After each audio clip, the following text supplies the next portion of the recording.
Olá, amigos e amigas fãs de Elvis Presley, no capítulo 12 hoje do audiobook Elvis e Eu, a história do romance e da vida em comum de Priscilla Presley com Elvis Presley, é mais ou menos como aconteceu com a Cinderela. Bate às 12 horas e a Cinderela volta a ser a gata borralheira. Então, depois de passar o Natal, o Ano Novo, ir para Vegas, viver a vida luxuosa de Elvis, andar em limusines, hotéis de luxo, Graceland, a mansão de Elvis. Depois de tudo isso, Priscilla se vê de volta à sua vida cotidiana na Alemanha, sendo uma simples colegial. Com vocês, o capítulo 12.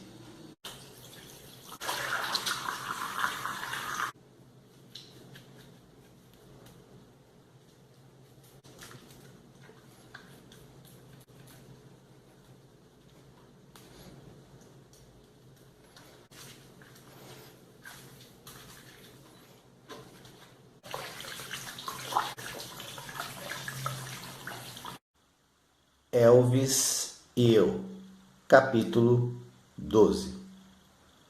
Embora Elvis tivesse recomendado que eu cumprimentasse meus pais com um sorriso cordial, a atitude que assumi desde o momento em que desembarquei do avião foi de desafio. Estava agora convencida de que meus pais representavam uma ameaça para minha felicidade futura. Não compreendia que seus temores e preocupações eram absolutamente justos. Tudo o que me importava era o que Elvis e eu queríamos, e ninguém iria se interpor em nosso caminho. O tempo estava frio e cinzento, o que não contribuía para me animar. Passei pela alfândega para encontrar meus pais à espera no outro lado. Percebendo minhas atitudes, assumiram expressões frias. Os cumprimentos foram formais. Não houve braços afetuosos a me envolverem. Não houve palavras de carinho a me saudarem. Só a ordem brusca de papai. Vamos embora. A viagem para Wiesbaden pareceu mais longa do que 45 minutos.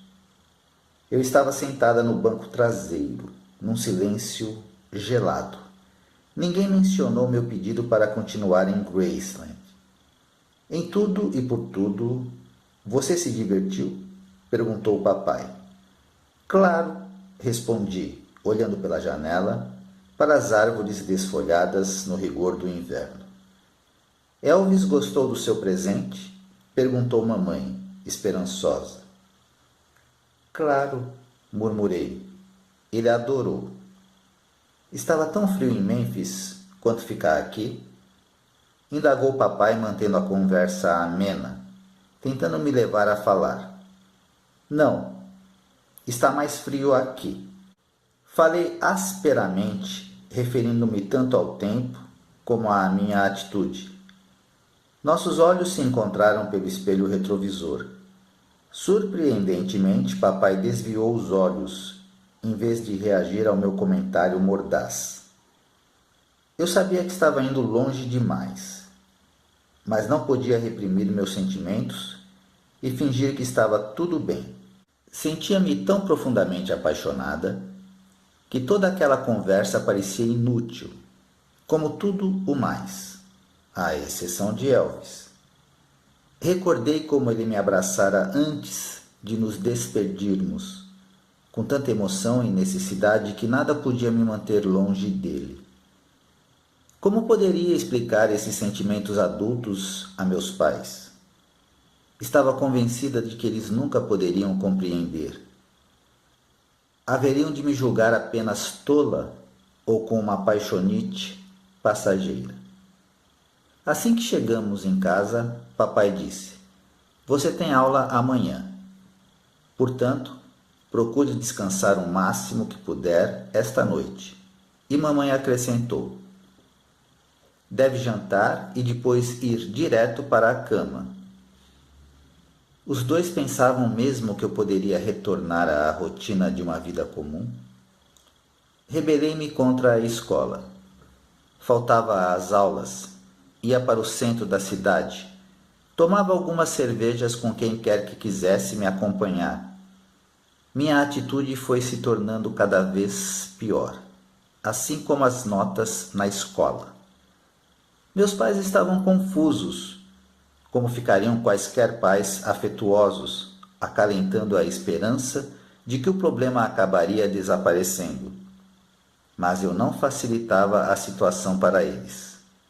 O que começara como uma simples apresentação ao maior astro do rock and roll do mundo acabara se transformando num pesadelo para meus pais. Elvis começou a telefonar quase que imediatamente e passávamos horas a conversar. Meus pais me ouviam sussurrando e rindo até 3 horas da madrugada. Especulavam sobre o que poderíamos falar por tanto tempo. Nada, no fundo, mas parecia tudo. Revelei à mamãe que Elvis e eu nos amávamos e ansiávamos por ficarmos juntos. Finalmente tomei coragem e disse a ela que Elvis queria que eu terminasse a escola secundária em Memphis. Sua reação: um categórico não. Ela achava que podia esperar até que terminasse o prazo de serviço de papai na Alemanha. Seria no final do verão, disse mamãe. Não havia necessidade que eu voltasse para Elvis antes disso. Mas você não entende, mamãe, supliquei. Ele me quer ao seu lado. Por que você? Indagou mamãe, a voz trêmula de emoção. Porque ele não pode arrumar alguma garota de sua idade. Você só tem 17 anos. O que esse homem está fazendo com a nossa família?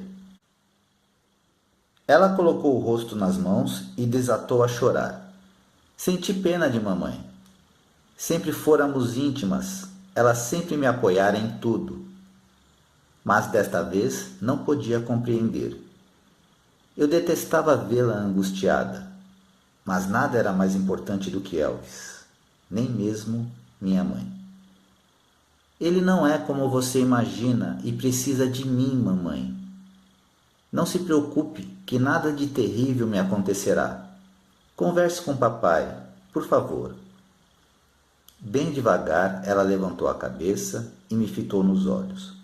Cila, nunca me perdoarei se deixá-la partir e você voltar com o coração partido. É jovem demais. Não tem a menor ideia do que a espera. Tudo o que sabe é que está apaixonada. Sabe como é difícil lutar? Ela suspirou. Eu não desejaria esta situação a qualquer outra mãe. Ela removeu as lágrimas e depois de uma pausa acrescentou. Está certo. Falarei com seu pai, mas não agora. Ainda é muito cedo. Abracei-a, murmurando. Obrigada, mamãe. Sei que pode conseguir. Amo você. Eu tinha agora de esperar pela interferência de mamãe. Sabia o quanto papai era contra a ideia. Meus pais ainda não conheciam as verdadeiras intenções de Elvis em relação a mim. Só sabiam o que eu lhes dissera, mas também liam as notícias nos jornais de que Elvis namorava todas as estrelas de seus filmes e por isso se mostravam desconfiados, como era natural. Um dia, pelo telefone, eu disse a Elvis: se quer que eu volte e fique estudando aí, terá de conversar com meu pai diretamente. Coloque-o na linha, respondeu Elvis. Não sou MacArthur, mas sempre posso tentar. Usando todo o seu charme, Elvis garantiu a meu pai que eu não ficaria com ele em Graceland, se tivesse permissão para me mudar para Memphis, mas sim com seu pai, Vernon, e a esposa dele, Dee. Elvis prometeu que me matricularia numa boa escola católica. Iria escolhê-la pessoalmente, e tudo faria para que eu me formasse. Disse que eu estaria sempre devidamente acompanhada por toda parte e que ele cuidaria bem de mim por todos os modos. Declarando que suas intenções eram as mais honradas possíveis, ele jurou que me amava, precisava de mim e me respeitava. E não podia viver sem mim, acrescentou, insinuando que um dia nos casaríamos. Isso deixou meus pais num dilema. Se Elvis era tão sincero quanto parecia, havia uma possibilidade de que nosso relacionamento pudesse dar certo. Mas, se isso não acontecesse, havia o risco da minha volta, desiludida e desolada. Se negassem permissão à minha partida, talvez eu nunca mais os perdoasse e me arrependesse amargamente, durante o resto da vida, por esse amor não consumado.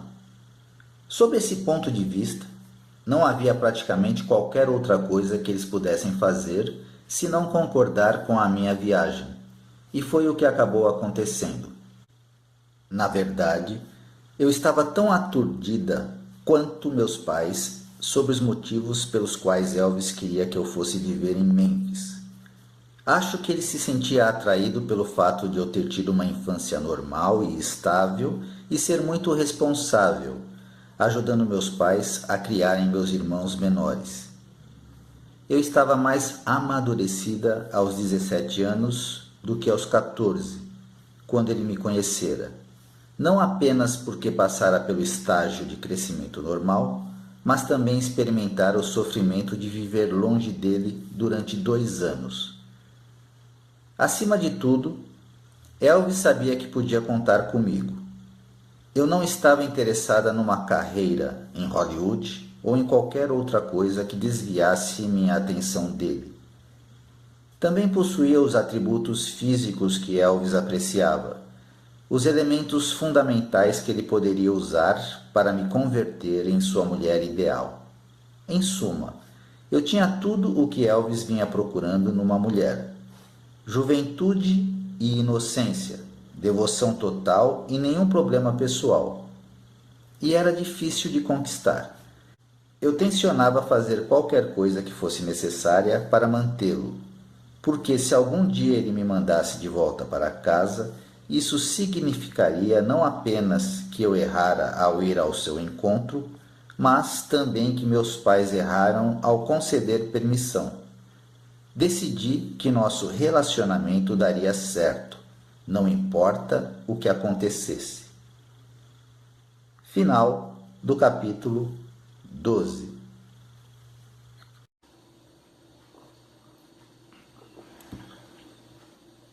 Elvis Forever.